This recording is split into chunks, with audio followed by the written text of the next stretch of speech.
Hi hello good evening കൂട്ടുകാരെ. നല്ല രീതിക്ക് വിയർക്കുകയാണ്. ഞാൻ റൂമിനകത്താണുള്ളത്, പക്ഷെ നല്ല ചൂടാണ് ഇവിടെ, നിൽക്കാൻ വയ്യാത്ത ചൂട് കൂട്ടുകാരെ. അപ്പോൾ ഞാനിന്ന് ടിപ്സ് പറയാൻ വന്നത് എന്താണെന്ന് പറഞ്ഞാൽ, നമുക്ക് ചെറിയ ഉള്ളി വെച്ചിട്ടുള്ള 2-3 ടിപ്സുകളാണ് പറയാൻ വന്നത്. നിങ്ങൾ ഈ വീഡിയോ കണ്ട് ഇഷ്ടമായി കഴിഞ്ഞാൽ ലൈക്കും കമൻറ്റ് ഷെയറും സബ്സ്ക്രൈബും ഒക്കെ ചെയ്യുക. അപ്പോൾ ഈ വീഡിയോ നിങ്ങൾ എന്താണെന്ന് പറയുന്നത് കേട്ട് നോക്കൂ. ഈ ടിപ്സ് എന്താണെന്ന് കേട്ട് നോക്കൂ. അതായത് കുഞ്ഞുള്ളി വെച്ച് നമുക്ക് എന്തൊക്കെ ചെയ്യാൻ കഴിയുമെന്നുള്ള ടിപ്സാണ് പറയാൻ പോകുന്നത്. അതായത് കുഞ്ഞു കുട്ടികൾക്ക് ടോൺസിലൈറ്റിസ് വരുന്ന സമയത്ത് നമുക്ക് കുഞ്ഞുള്ളി എടുത്തതിന് ശേഷം അതിനെ ചതച്ച് അതിൽ ഉപ്പ് കൂടി ചേർത്ത് അരച്ചെടുത്ത ശേഷം തൊണ്ടയിൽ പുരട്ടി കൊടുക്കുകയാണെങ്കിൽ വളരെ നല്ല റിസൾട്ടാണ്. അതുപോലെ മുതിർന്ന ആൾക്കാർക്ക് വെളുത്തുള്ളി ചുട്ടെടുത്തതും ചെറിയ ഉള്ളിയും കൂടി ചേർത്ത് മിക്സ് ചെയ്ത ശേഷം ഇതരച്ച് ഉപ്പും ചേർത്ത് തൊണ്ടയിൽ പുരട്ടുന്നത് വളരെ നല്ല റിസൾട്ടാണ്. ഇനിയുള്ള കാര്യം എന്ന് പറഞ്ഞാൽ, വെളുത്തുള്ളിയും ഉള്ളിയും കൊണ്ട് നമുക്ക് വേറെ ഒരുപാട് ഉപയോഗങ്ങളുണ്ടല്ലേ. നമുക്ക് വെളുത്തുള്ളി മാത്രം ചുട്ടെടുത്ത് തൊണ്ടയിൽ അരച്ച് തേച്ചാലും വളരെ നല്ല റിസൾട്ടാണ്. പക്ഷേ നമുക്കിപ്പോൾ ഇവിടെ കുഞ്ഞുള്ളി കൊണ്ടുള്ള ഉപയോഗമാണ് പറഞ്ഞിട്ടുള്ളത്. അപ്പോൾ അതിൻ്റെ കൂട്ടത്തിൽ ഞാൻ ഒരു ടിപ്സിന് വെളുത്തുള്ളി കൂടി ചേർത്തതാണ്. ആ വെളുത്തുള്ളി കൂടി ചേർത്താൽ മാത്രമേ നമുക്ക് എന്ത് ചെയ്യാൻ പറ്റുള്ളൂ, തൊണ്ടയിലുള്ള മുതിർന്ന ആൾക്കാർക്കുള്ള അസ്വസ്ഥത മാറുകയുള്ളൂ. അപ്പോൾ കുഞ്ഞു കുട്ടികൾക്ക് നമുക്ക് വളരെ നല്ല റിസൾട്ടാണ് ചെറിയ ഉള്ളി. അതുപോലെ തന്നെ ചെറിയ ഉള്ളിയുടെ നീരും അതുപോലെ നമ്മുടെ തുളസിയുടെ നീര് സമാസം എടുത്തതിന് ശേഷം അത് നമ്മുടെ മൂക്കിൽ ജലദോഷം വരുന്ന സമയത്ത് ഇറ്റിച്ച് കൊടുത്താൽ വളരെ നല്ല റിസൾട്ടാണ്.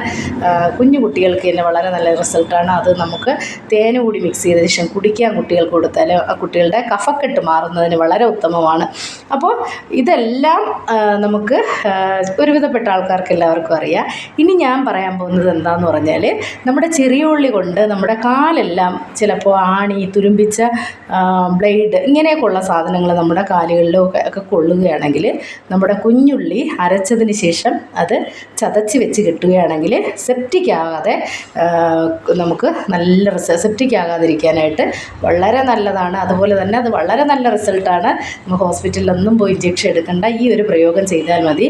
ഇനി ഞാൻ പറയാൻ പോകുന്നത് എന്താണെന്ന് പറഞ്ഞാൽ, കൂട്ടുകാർക്ക് എല്ലാവർക്കും അറിയാവുന്ന കാര്യമാണ്. ഞാൻ മുന്നൊരിക്കൽ ഒരു വീഡിയോയിൽ പറഞ്ഞിരുന്നു, കുടലിലുണ്ടാകുന്ന അസുഖങ്ങൾക്ക് ചെറിയ ഉള്ളി വളരെ നല്ല ടിപ്സാണ്.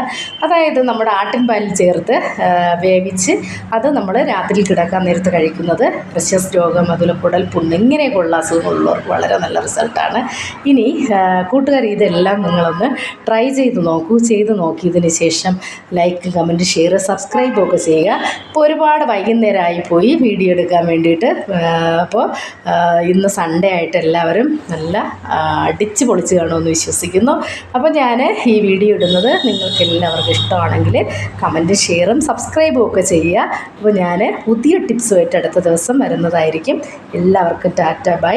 നല്ലൊരു രാത്രി ആയില്ലെങ്കിൽ കൂടി ഒരു ഗുഡ് നൈറ്റ് കൂടി പറഞ്ഞിട്ട് പോവുകയാണ്. ഇവിടെ എല്ലാം ഭയങ്കര ചൂടാണ്, നിൽക്കാനോ ഇരിക്കാനോ വയ്യാത്തൊരവസ്ഥയിലാണ് നിൽക്കുന്നത്. കാരണം അത്രയ്ക്കും വേർത്തൊഴുകുന്നുണ്ട്. റൂമിനകത്താണ്, ഫാൻ ഇട്ടിട്ട് പോലും നല്ല ചൂടാണ്. അപ്പോൾ പുറത്ത് ജോലിക്ക് പോകുന്ന ആൾക്കാരുടെ കാര്യം പറയാനുണ്ടോ, എല്ലാവരും എന്ത് ചെയ്യണം, സൺ പ്രൊട്ടക്ഷൻ ക്രീമോ അല്ലെങ്കിൽ വെയിൽ തണുക്കുന്ന സമയത്തൊക്കെ നിങ്ങൾ ഇറങ്ങുക. അതുപോലെ തന്നെ ശരിക്കും വെള്ളം കുടിക്കുക, വിയർക്കുന്നതിനനുസരിച്ച് വെള്ളം കുടിക്കുക. അപ്പോൾ നമ്മുടെ ശരീരത്തിലെ ജലാംശം നഷ്ടമാവുന്നത് ഒരു പരിധിയിൽ കൂടുതലും തടയാൻ കഴിയും. ക്ഷീണവും തളർച്ചയും ഒന്നും വരില്ല. അപ്പോൾ കരിക്കിൻ വെള്ളം, പാർലരി വെള്ളം ഇങ്ങനെയെല്ലാം നിങ്ങൾ കുടിക്കാൻ ശ്രമിക്കുക.